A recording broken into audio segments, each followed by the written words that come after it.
Greetings, it's an honor to be with you today. And today, this one is entitled Revisiting the Prophecy, Ecclesia versus Establishment. And what we're going to be doing today is actually revisiting the prophecy that I basically gave during the pandemic. The teaching on the Ecclesia, or the message, it was entitled The Message to the Churches, the Ecclesia, and the Establishment. If you can remember, it's a very lengthy message, so this is a condensed version. I felt prompted to revisit it after I looked at what's been happening, especially from last year in particular, and probably the year before that, the things that have been happening in the church. And I wondered how exactly that prophecy, I wondered how that aligned with the happenings. Well, today we're going to revisit it. Now that we have some perspective, we're going to revisit the prophecy a little bit.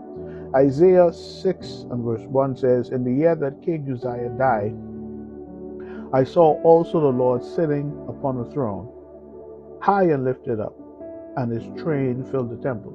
Now, the amazing thing about this verse, this was the verse that really came alive in my spirit, even as I began to think about this message, or these messages. This is one of two. Was this particular utterance by Isaiah.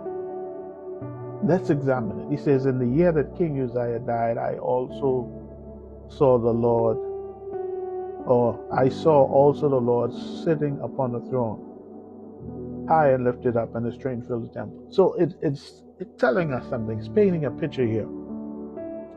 And one would walk away feeling that Isaiah was enamored with Uzziah.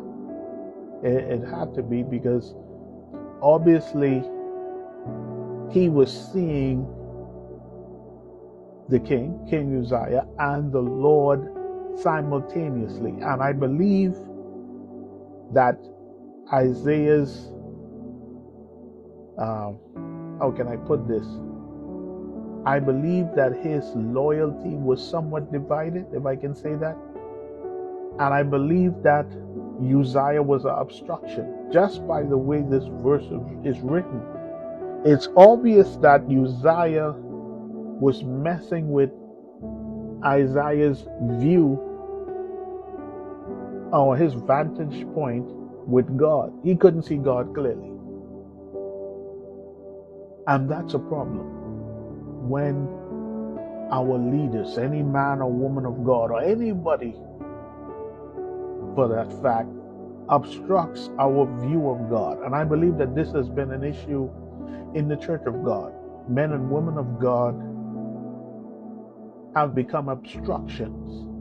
And I believe that this is the gist of the prophecy, and why the prophecy is so important. Because God has suffered a time of humiliation so that we can see him high and lifted up, and not some other man or woman of God. Because honestly, we're laborers together with God. No man or woman of God sits as king or queen in God's church. God is king. He is the sovereign. He is our monarch.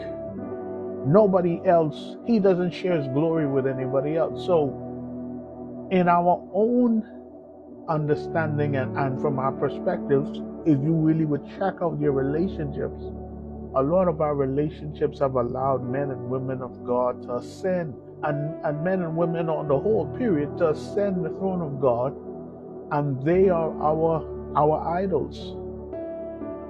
And I believe that God has suffered things that happen post-pandemic, especially, and these things, though they're I wouldn't wish that on my worst enemy.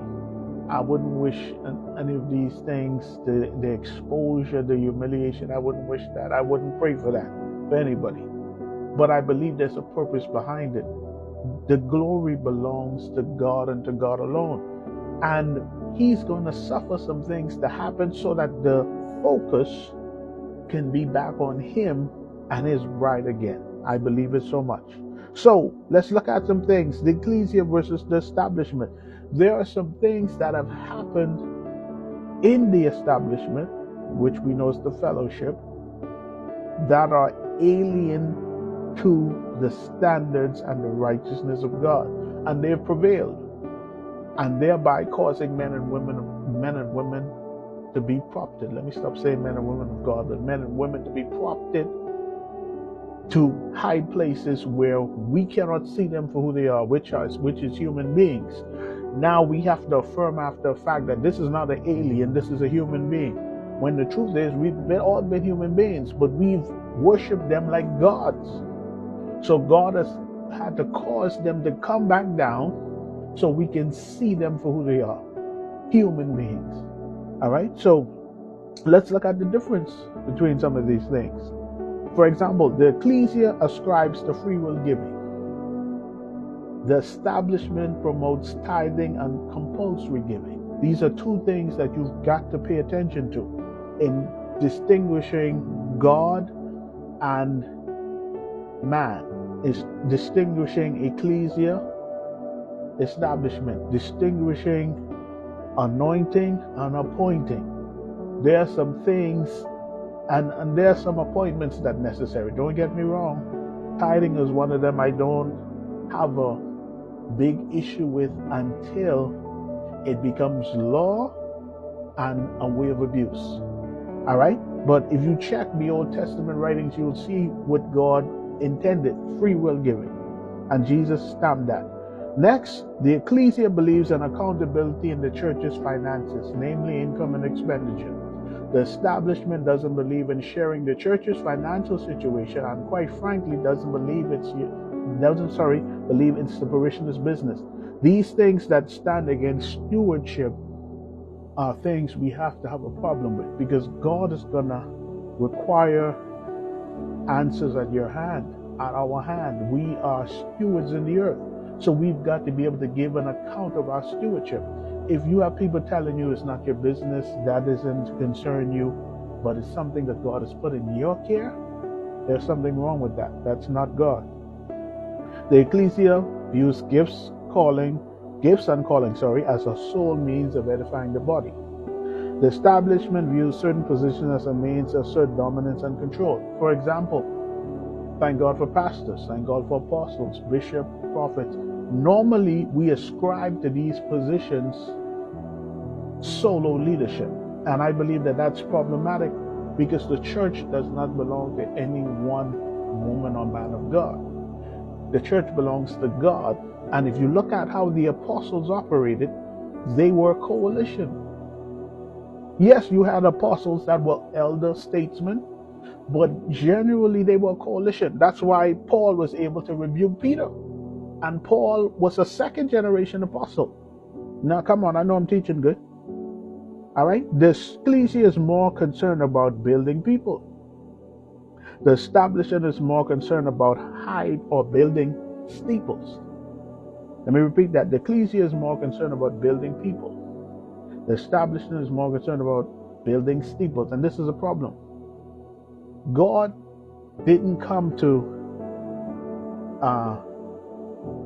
build great edifices or to establish a work by way of his son Jesus to build great edifices. He came to liberate a people. And the way that we liberate anybody successfully is to building them up. So we're not looking for servants, but we're looking to be served. This ought to be the position. And I believe that God has suffered these things to happen in the earth so that we can be redirected and understand that the glory and the honor belongs to God alone.